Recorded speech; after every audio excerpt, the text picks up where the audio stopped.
Welcome back to my Spoonie Sisters. We are going to talk to you about beyond diagnosis and finding joy. How are we going to pick up the pieces after a diagnosis? That's our hot topic for the day. So, hello, Andy.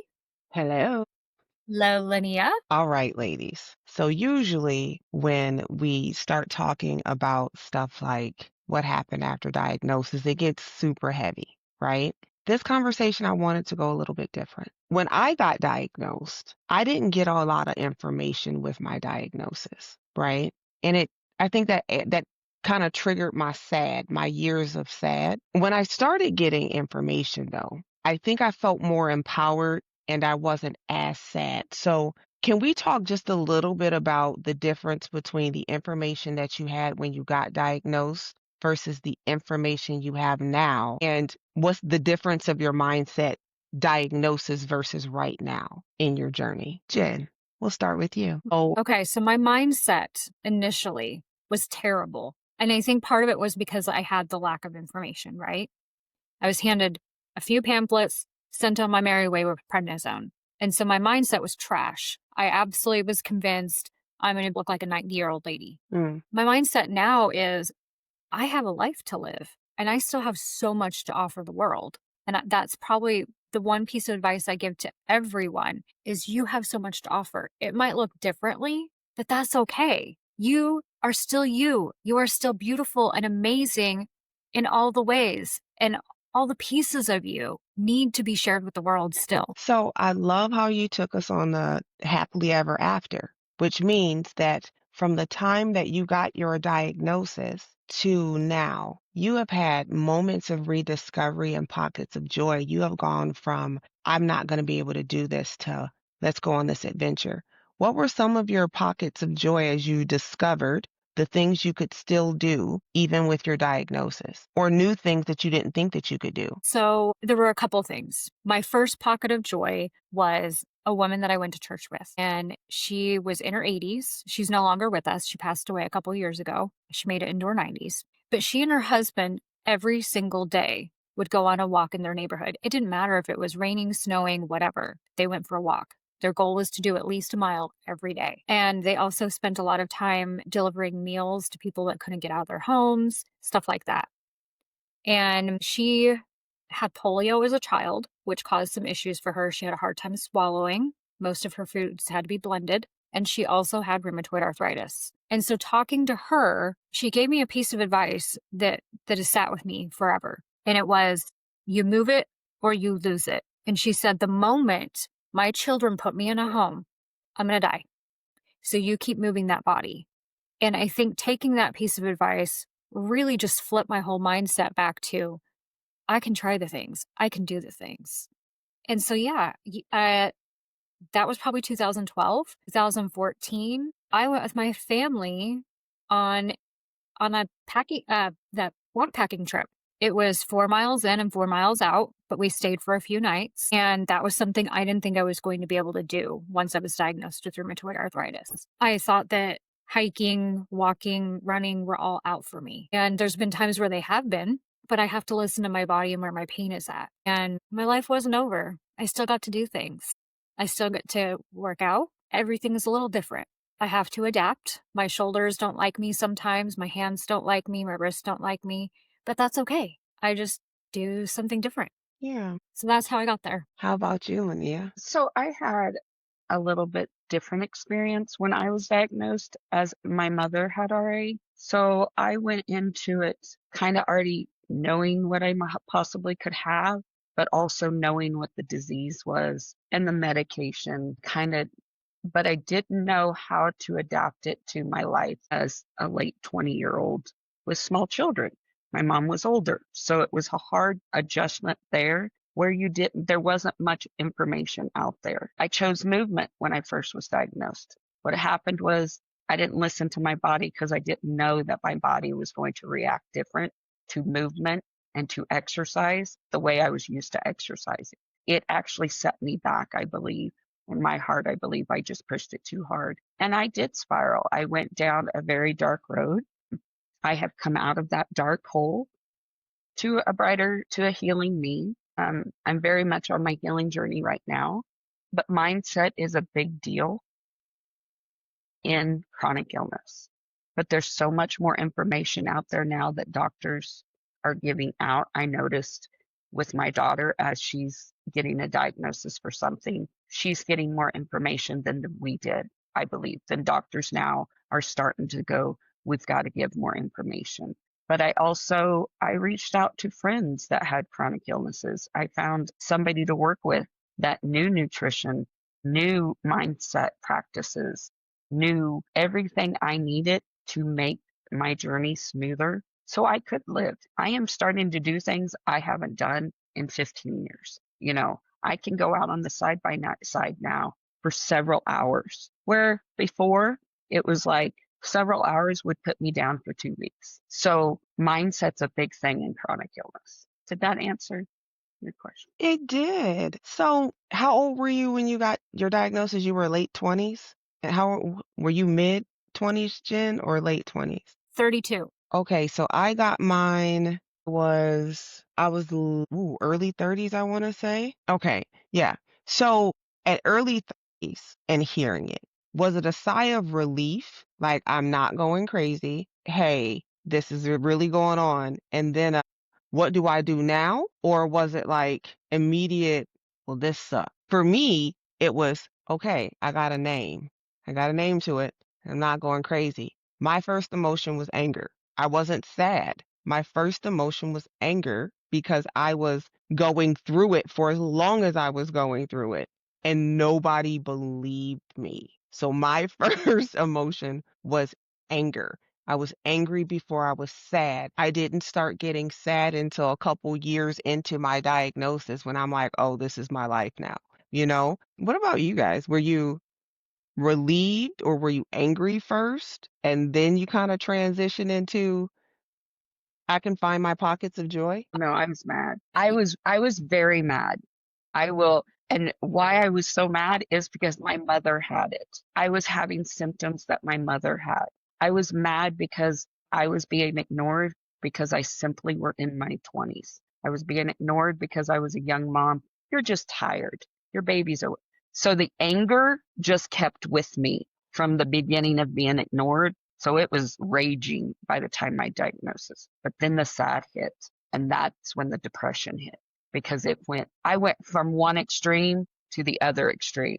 There was no in Yeah. between. And you had like postpartum sprinkled in there. So that's crazy. That is an emotional Oh, yo-yo. and I had a hysterectomy because of endometriosis. Good grief. Your hormones hated you at that time.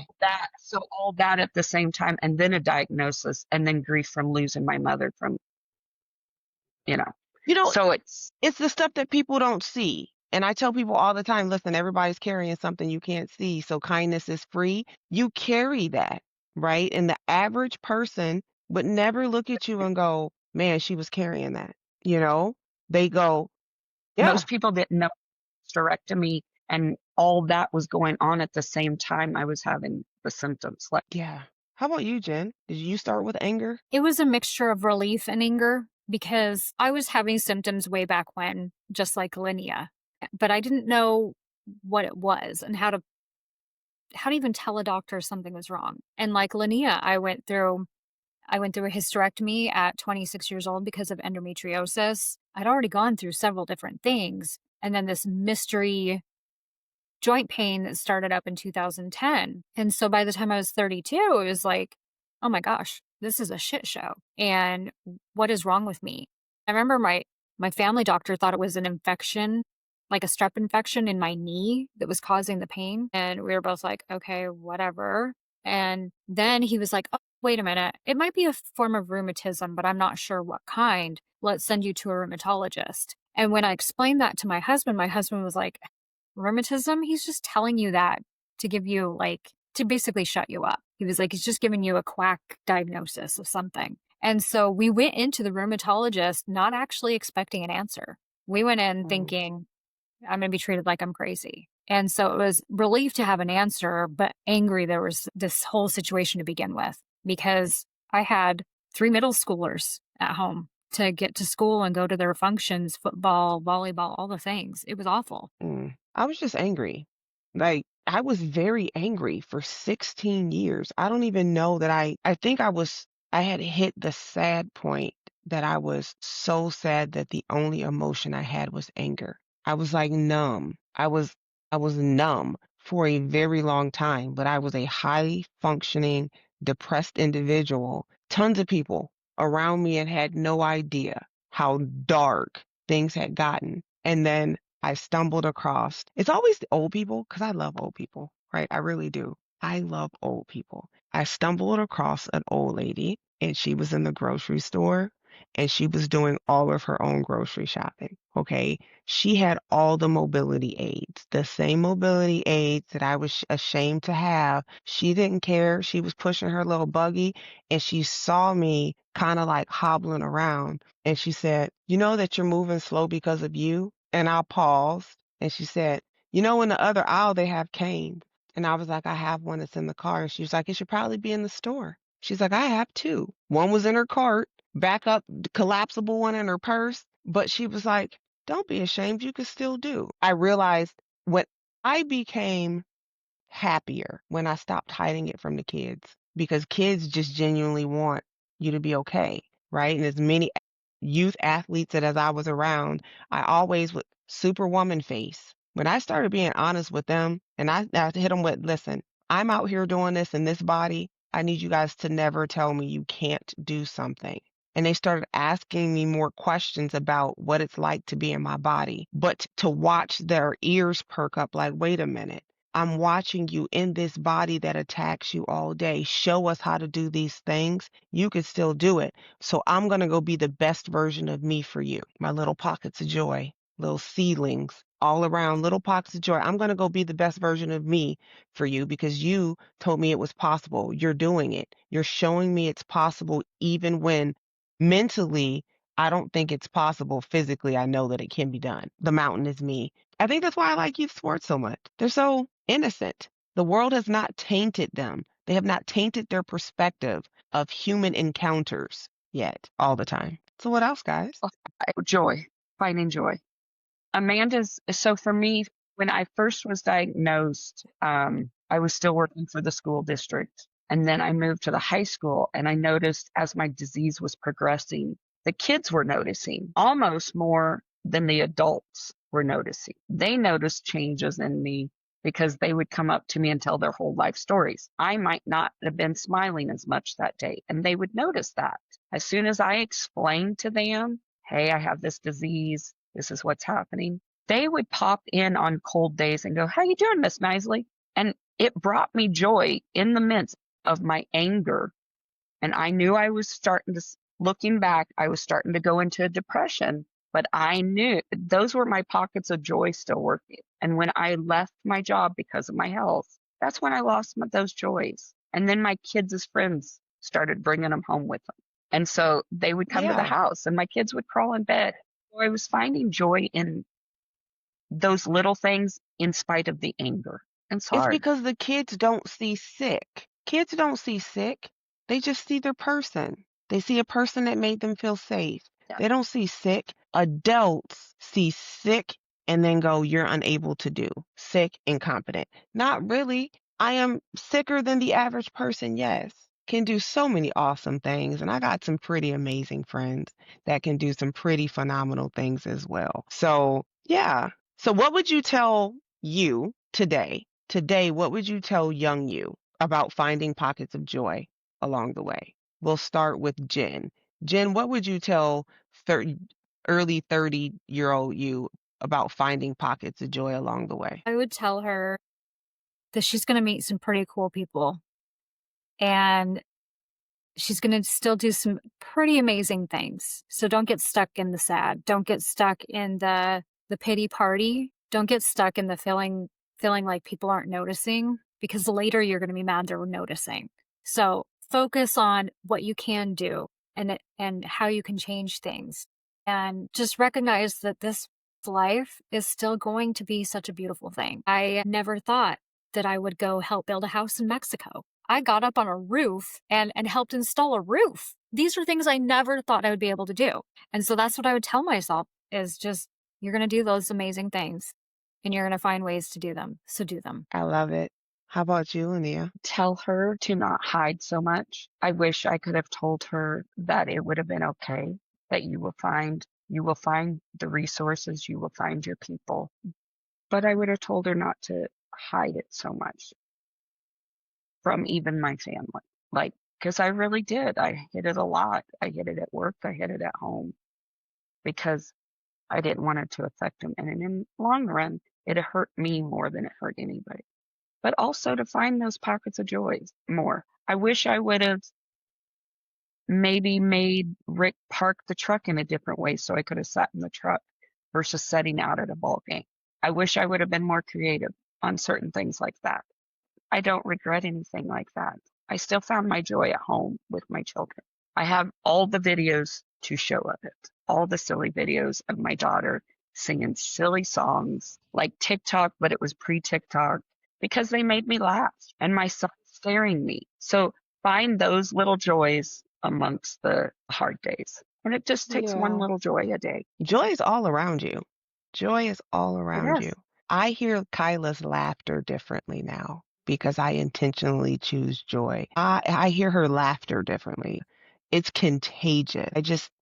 This was a great conversation. I feel happy, guys. I feel happy. I love this Yeah. topic. Can we do this topic all the time? It's uplifting and it's great to talk about the happy stuff. Yeah. It doesn't always suck, guys. So if you're listening, and we hope that you are, it doesn't always suck and it doesn't stay sad, but you will have moments of sad. You will have pockets of sad. Feel what you need to feel, but know that there is pure joy on the other side of your pocket of sad. Sometimes it's just kind of hard to walk through the storm. It's worth it, though. It's worth it. Yes, it But is. at Mhm. any rate, we'll be there holding an umbrella and maybe some extra spoons. So with that, we will see you guys in another episode. Stay tuned for some fun stuff, maybe some off the wall conversations. We're not sure. We're still spinning the wheel. But with that, don't forget your spoons.